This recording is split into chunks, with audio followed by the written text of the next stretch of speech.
Pendidikan merupakan sebuah hal yang sangat penting di dalam sebuah kehidupan. Menurut Ki Hajar Dewantara, pendidikan adalah tuntutan di dalam hidup tumbuhnya anak-anak. Adapun maksudnya, pendidikan yaitu menuntut segala kekuatan kodrat yang ada pada anak-anak itu agar mereka sebagai manusia dan sebagai anggota masyarakat dapatlah mencapai keselamatan dan sebuah kebahagiaan yang setinggi-tingginya. Selain itu, menurut Martinus Jan Langepet berpendapat bahwa pendidikan adalah upaya menolong anak untuk dapat melakukan tugas hidupnya secara mandiri supaya dapat bertanggung jawab secara susila. Pendidikan merupakan usaha manusia dewasa untuk mendewasakan dan membimbing manusia yang belum dewasa menuju sebuah kedewasaan. Dalam pendapat Martinus Jan Langepet, dapat kita pahami bahwa terdapat dua unsur penting dalam sebuah pendidikan, yaitu seorang pendidik dan peserta didik. Dan dalam mendidik atau mentransfer ilmu, sebuah potensi akan mudah untuk ditanamkan apabila dua unsur tersebut memiliki interaksi yang sangat dekat. Seperti belajar tatap muka di sekolah, tentunya sambil menggunakan teknik belajar sambil bahagia. Namun pada tahun 2020 ini, kedua unsur ini terpisahkan secara tidak sengaja, secara tidak diharapkan, karena adanya COVID-19 yang mengakibatkan sebuah pendidikan berlangsung dengan sebuah jarak. Berbarengan di zaman yang sudah mengenal sebuah teknologi, pendidikan pun tetap berlangsung, walau menggunakan sistem daring atau belajar di rumah dengan menggunakan perantara media online yang sudah berlangsung selama 1 semester lebih ini. Dan kali ini ketiga rekan saya, yaitu Adisti, Alpira, dan Tegar, akan mencari tahu secara langsung bagaimanakah tanggapan atau dampak yang dirasakan teman-teman pelajar terhadap belajar daring selama ini.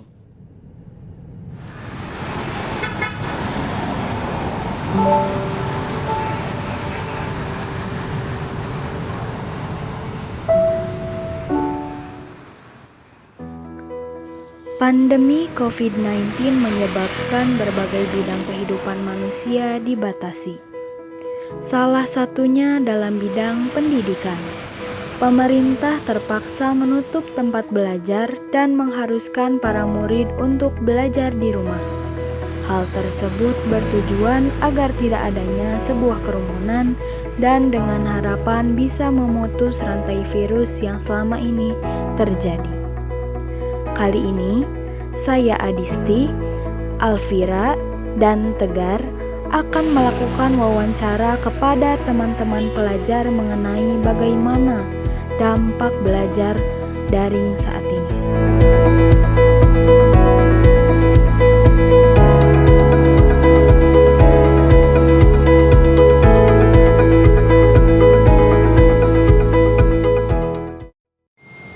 Perkenalkan, nama saya Alvira Nandia Putri bersama teman saya Adisti Wulandari.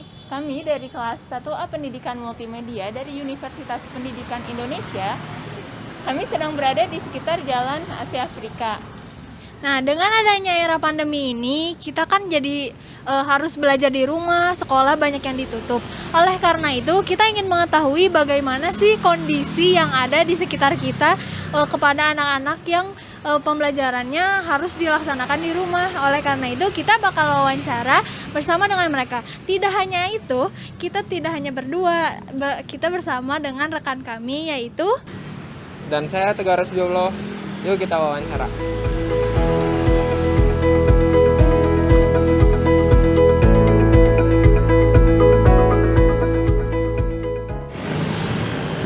Kami ingin mewawancarai tentang pelajaran online.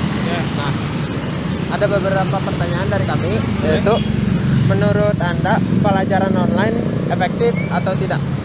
Kurang efektif. Menurut Anda sekolah online menyenangkan atau membosankan? Setengah lah, ada senangnya ada. Ada senangnya ada. Belajar online gini, gurunya kebanyakan ngasih materi atau tugas? Kalau di kampus saya dia seringnya meet, jadi diseimbangkan sama tugasnya. Porsinya nggak berarti tugas gitu, kalau kamu saya. Yang keempat, kalau ngasih materi, metode guru menyampaikan materinya lewat apa, atau berupa Gimit, Zoom, atau e-book? Kalau di kampus saya Gimit itu buat pertemuan biasa, terus ada tugas juga Google Classroom gitu.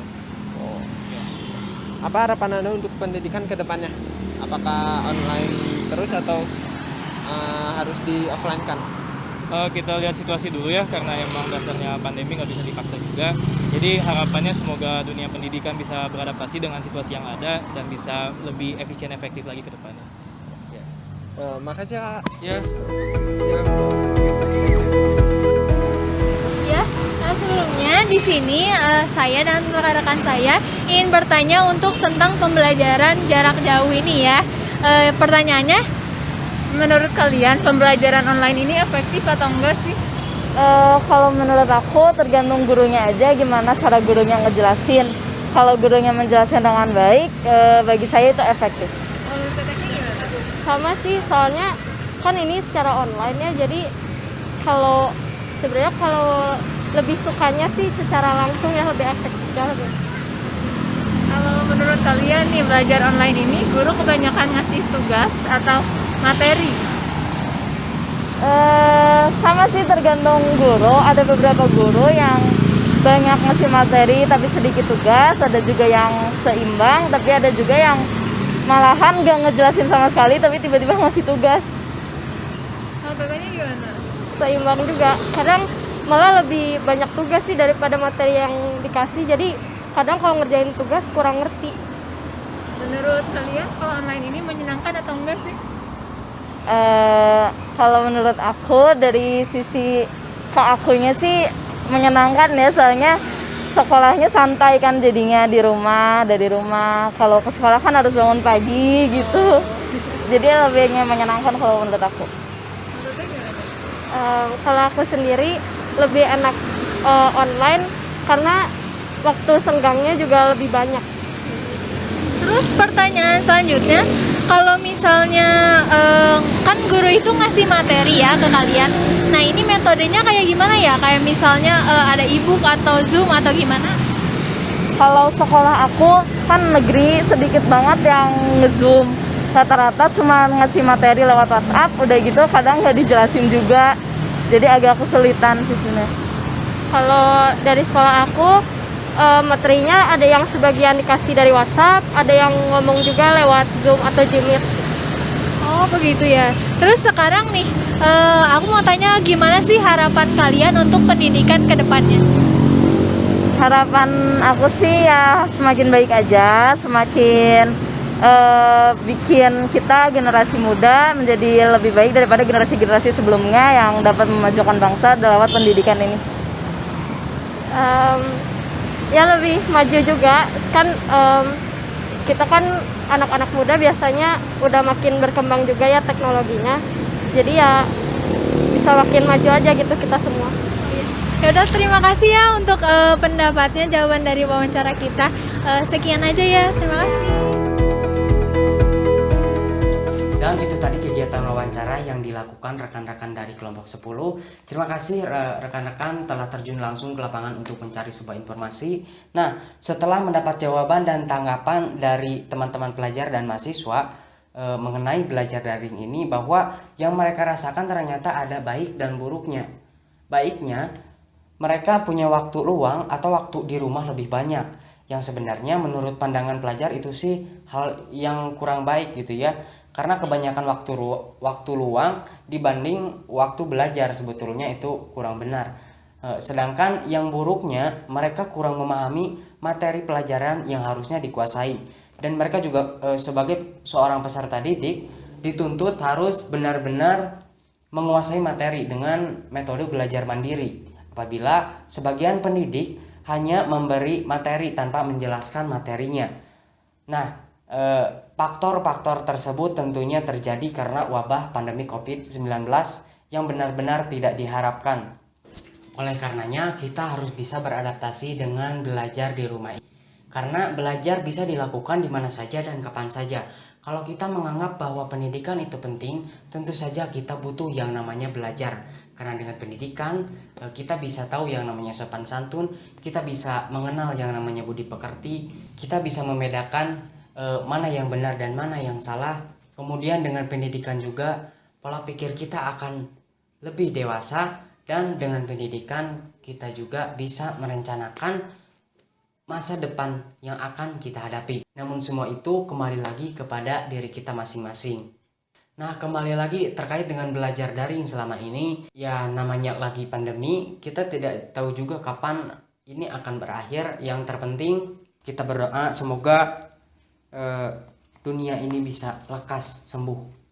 Oleh karena itu, marilah kita semua terus berupaya untuk memutus rantai penyebaran virus COVID-19 ini dengan mematuhi segala protokol kesehatan dan berdoa kepada Tuhan semoga dunia lekas sembuh.